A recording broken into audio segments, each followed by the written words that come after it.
In 1803, Napoleon Bonaparte sold 828,000 square miles of North America to the United States, $15 million, less than 3 cents per acre, half a continent, gone in one signature. He was desperate. 50,000 French soldiers had just died trying to crush a slave rebellion in Haiti. His most profitable colony was lost. His treasury was empty. And Britain was about to declare war. Napoleon needed cash. He needed it immediately. And the only buyers were the Americans, who did not have $15 million either. 2 banking houses arranged the deal. They purchased American government bonds from France at a discount, shipped gold to Napoleon, and collected interest from the United States for years afterward. The first was Hope and Company of Amsterdam. The second was Baring Brothers of London, a London bank, financing Napoleon. While Britain was at war with France, British bankers put gold into the hands of the man their own army was fighting. They did not do it by accident. They did not do it in secret.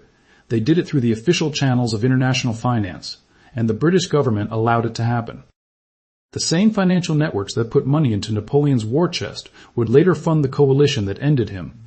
But that part of the story comes later. First, how did a London bank end up financing the sale of half a continent to Britain's greatest enemy? And what did Britain gain from letting it happen? This is that financial documented story. Stay with me.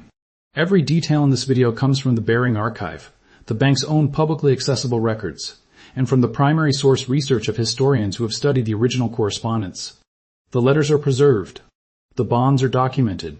The profits are on record. To understand why British bankers financed their own enemy, you need to understand what Napoleon had just lost and how much it cost him. In 1791, the enslaved people of Saint-Domingue, France's wealthiest colony, began to revolt. Saint-Domingue was not just any colony. It generated more revenue for France than all 13 British American colonies generated for Britain combined. 2/3 of France's overseas trade flowed through one island. Half of Europe's sugar came from its plantations. 500,000 enslaved people produced the wealth. 8,000 plantations drove the profit. It was the most valuable piece of land in the Western Hemisphere, and the people who worked it set it on fire. In 1791, 20,000 enslaved people rose simultaneously across the northern plain. They burned hundreds of sugar and coffee plantations. They killed planters and their families. Within weeks, the rebels controlled 1/3 of the colony. The destruction was systematic. They targeted the infrastructure of the plantation economy, not just the people who ran it. The revolt was led by Toussaint Louverture, a former enslaved man who taught himself to read and became the most effective military strategist in the Caribbean. By 1798, he had defeated the Spanish, outlasted the British, who had lost 5,000 soldiers to yellow fever trying to take the island for themselves, and taken effective control of the entire island. Napoleon could not accept it. A colony run by formerly enslaved people was an intolerable precedent. In 1801, he sent his brother-in-law, General Charles Leclerc, with a fleet of 80 ships and 31,000 soldiers to retake the island and re-establish slavery. It was a catastrophe. Leclerc's forces captured Louverture through treachery. He was invited to negotiate under a flag of truce, arrested, and deported to France. He died in a freezing prison cell in the Jura Mountains in 1803. But the revolution did not die with him. Louverture's lieutenants, Jean-Jacques Dessalines and Henri Christophe, continued the war. They burned cities. They used guerrilla tactics that European armies had never faced. And they had an ally. Napoleon could not fight. Yellow fever. The disease tore through the French ranks. By the spring of 1802, over 1,200 soldiers were hospitalized and 30 were dying every day. By November, Leclerc himself was dead. His replacement, Rochambeau, resorted to tactics so brutal they turned the entire population against the French.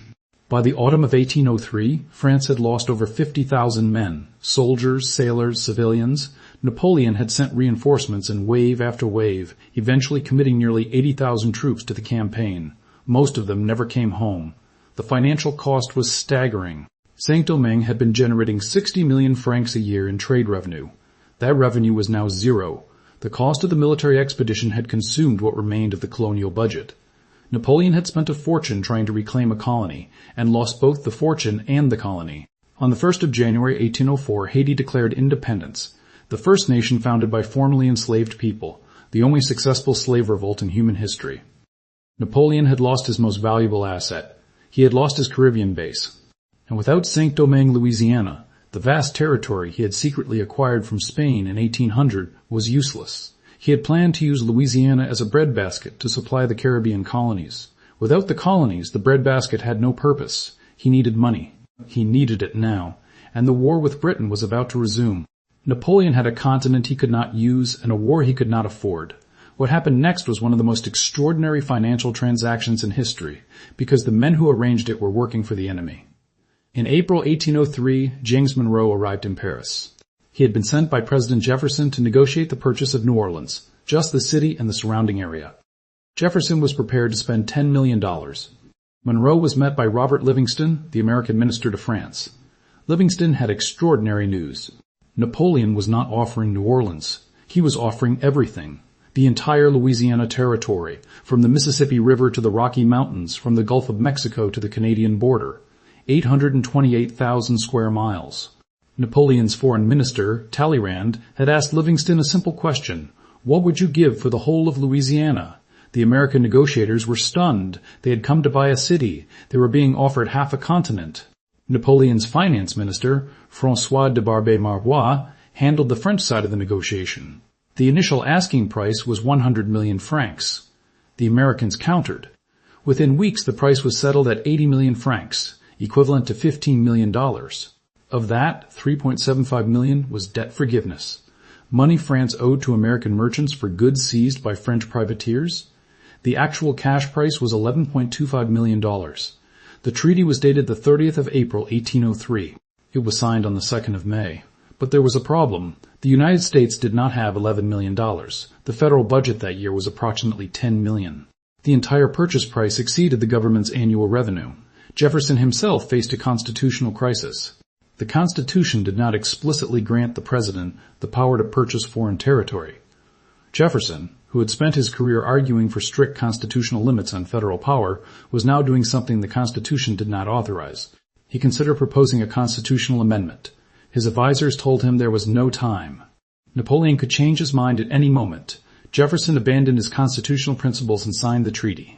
The man who had written the Declaration of Independence purchased half a continent on authority he did not constitutionally possess, financed by bankers from the country he had fought a revolution to escape. And Napoleon did not want bonds. He wanted gold. He wanted it fast. He was preparing for war. This is where the bankers entered. Sir Francis Baring, the founder of Baring Brothers, the most powerful merchant bank in London, had already positioned his firm as the United States government's official banking agent in Britain. His son, Alexander Baring, was in Paris. Alexander had married the daughter of William Bingham, one of the richest men in America, and had deep connections on both sides of the Atlantic.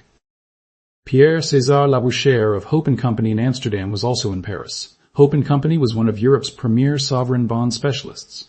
The two firms had worked together before. They knew each other's capabilities. Alexander Baring and Labouchere arrived at the negotiations with full authority to act.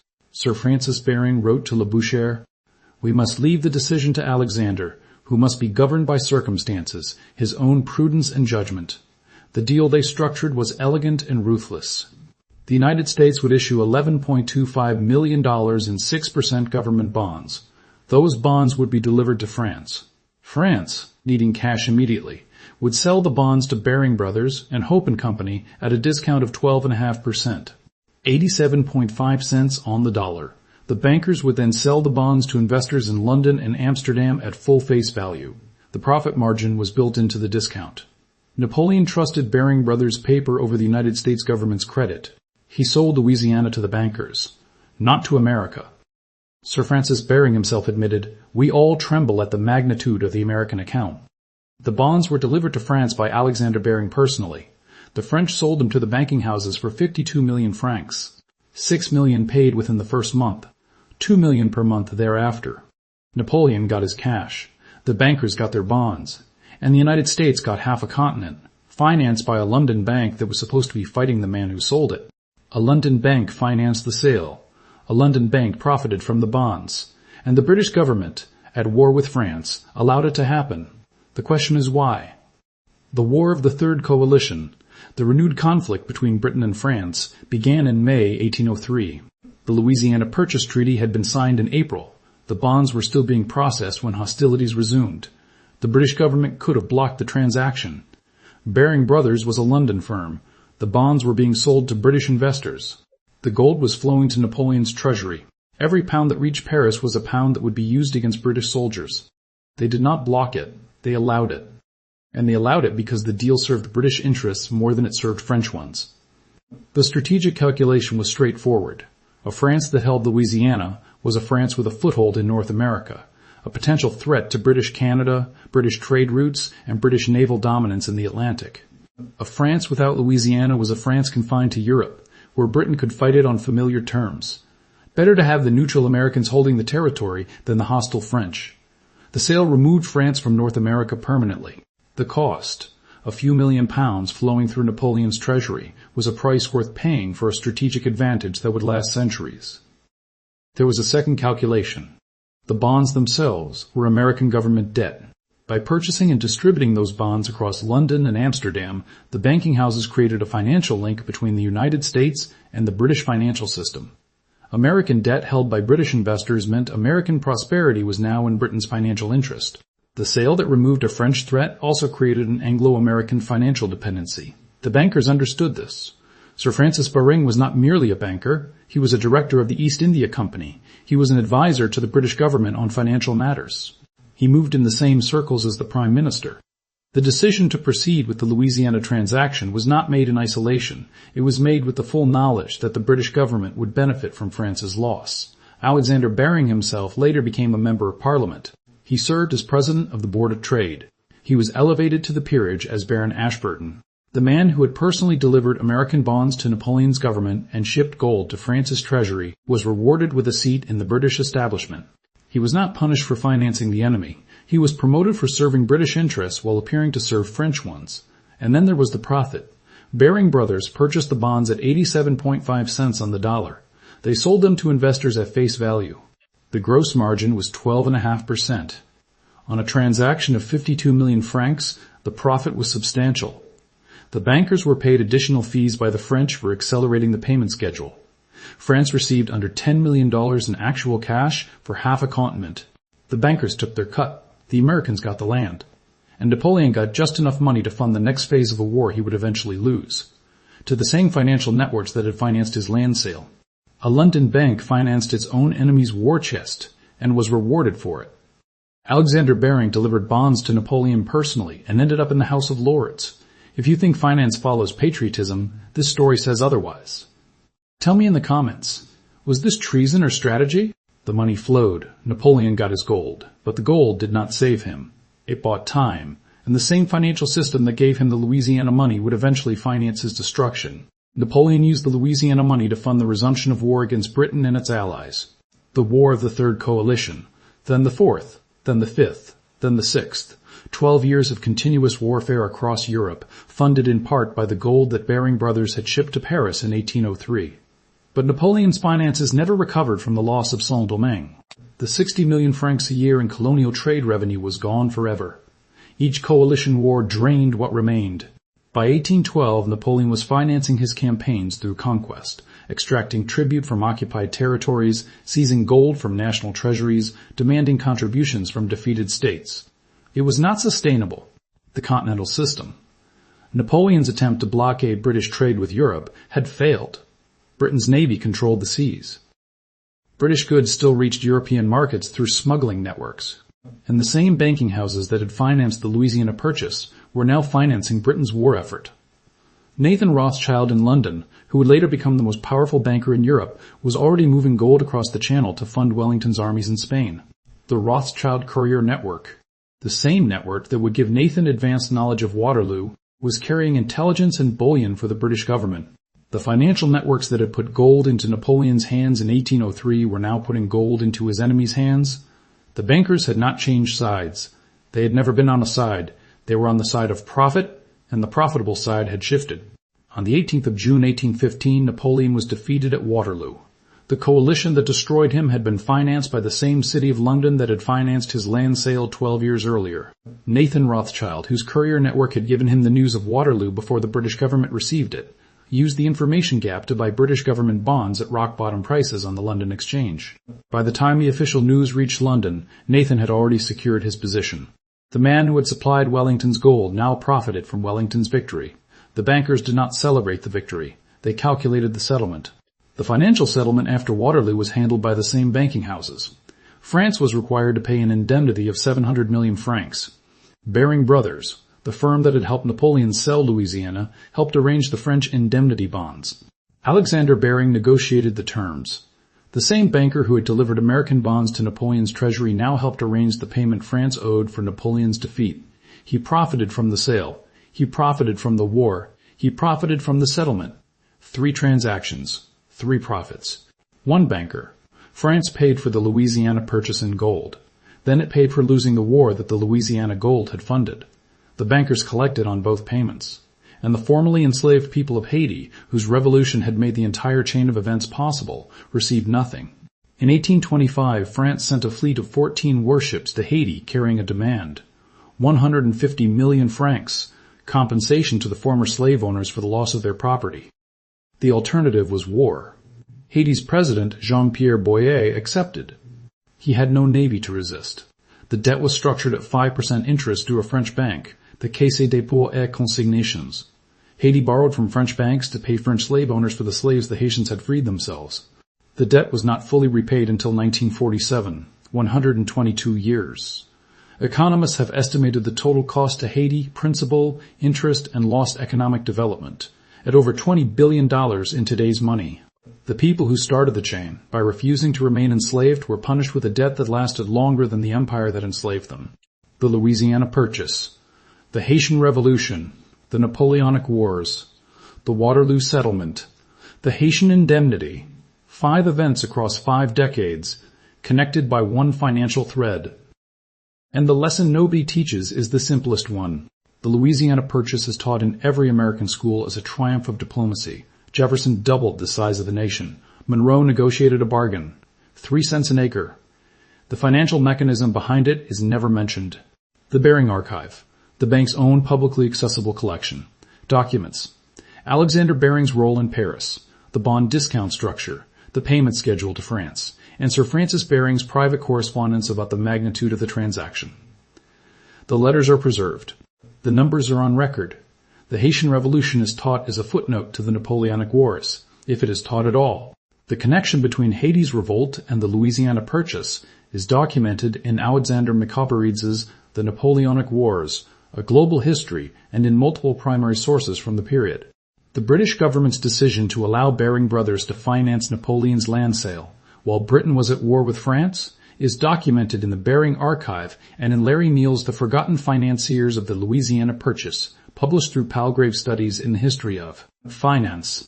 The financial settlement after Waterloo, in which the same banking houses that financed the sale also financed the indemnity, is documented in Niall Ferguson's The House of Rothschild and in the Baring Archive's own records.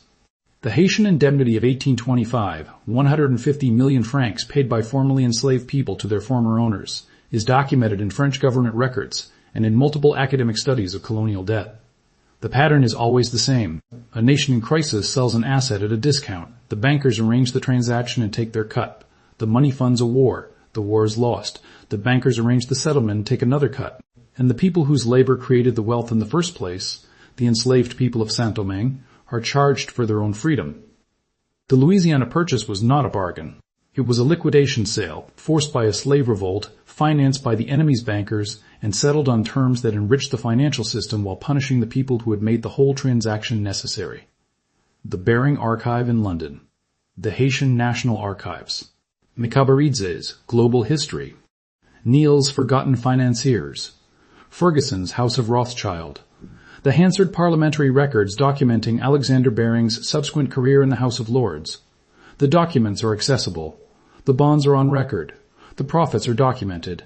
The debt Haiti paid is a matter of public record.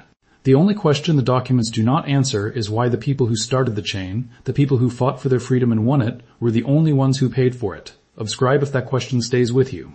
And tell me, where are you watching this from? If you haven't seen it yet, watch the video on how the Rothschilds financed both sides of the Napoleonic Wars. The same financial networks, the same profits, a different angle on the same story.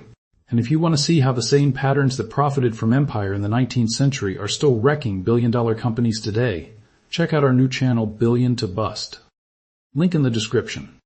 I'll see you in the next one.